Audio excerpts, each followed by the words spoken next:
สวัสดีทักทายเพื่อนๆทุกคนครับผมนะชมแนวทาง3หน่อยของเขาต่อนะครับเนาะแล้วให้เขาซูนบ่มาเนาะครับมาซูนหา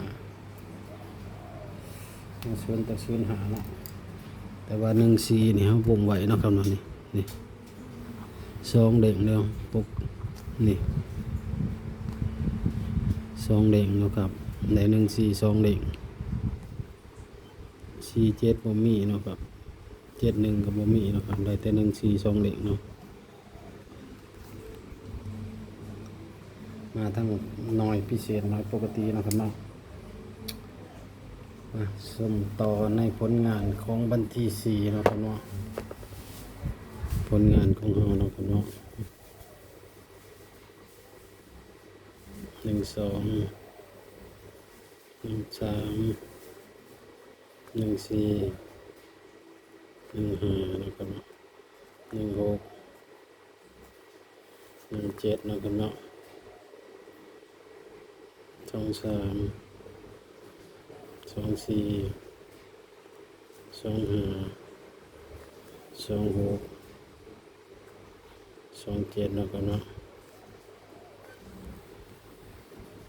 3-4 3-5 3-6 3-7 4-5 4-6 4-7 5-6 5-7 5-7-6นะครับเนาะมาเบิ่งว่าตัวใดสมควรเนาะครับเนาะ3มี1 3มี2 3มี3 3มี4ตัด3เลยเนาะครับเนาะ3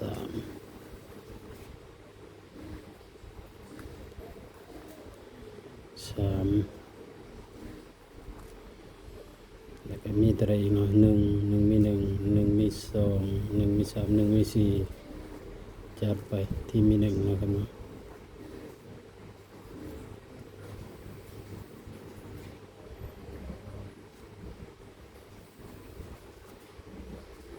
4มี1 4มี2 4มี3 4มี3 5มี1 5มี2 5มี3มีเท่ากันนะครับเนาะ4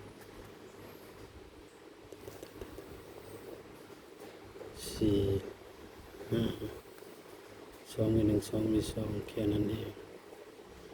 เขาจัด4กับ5พี่น้องกันเนาะ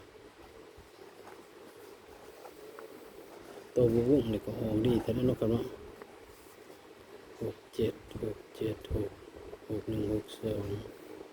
6 3 6ก็มี3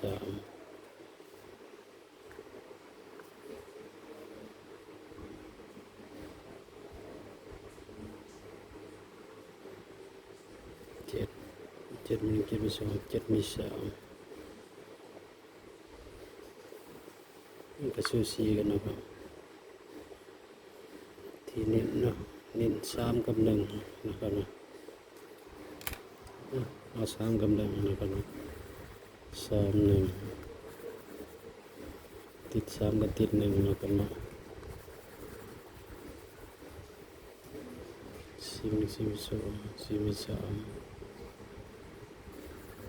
เฮ้ย3กับ1ก็เอา2เนาะนี่นะครับเนาะลองเบิ่ง3หน่อยนะครับเนาะนี่บ่แม่นนะครับเอา3กับ1เนาะตัวนี้นะครับเนาะจังซี่นะครับเนาะมันบังออกแถวนี้ได้นี่เนาะลองเข้าไปพวกนี้มันออกแถวนี้คือตัวนี้มันบ่มาบนมาด่างนะครับเนาะ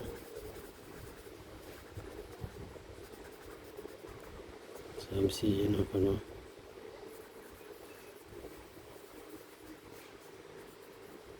3หน่อยนะครับเนาะ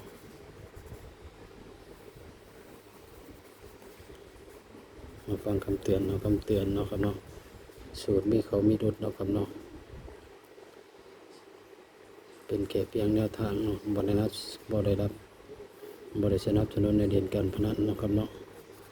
สร้างคลิปมาเพื่อความบันเทิงเนาะครับเนาะโปรดพิจารณาก่อนนำไปใส่เนาะครับเนาะทางช่องก็เป็นเพียงสื่อกลางแนวทางเนาะครับเนาะพิจารณาให้ดีก่อนนำไปใส่เนาะถ้าผิดพลาดประการใดขอโทษขออภัยเนาะครับเนาะขอบคุณเนาะครับเนาะเพื่อนๆที่เบิ่งคลิปจบเนาะครับเนาะฝากชมคลิปเลยเด้อส่งคลิปนี้ครับบ่ค่อยมีคนเบิ่งเนาะครับเนาะขอบคุณนะครับเนาะที่มารับชมจนจบเนาะครับเนาะคลิปนี้ก็จบไปสำนี้เนาะครับเนาะสวัสดีครับ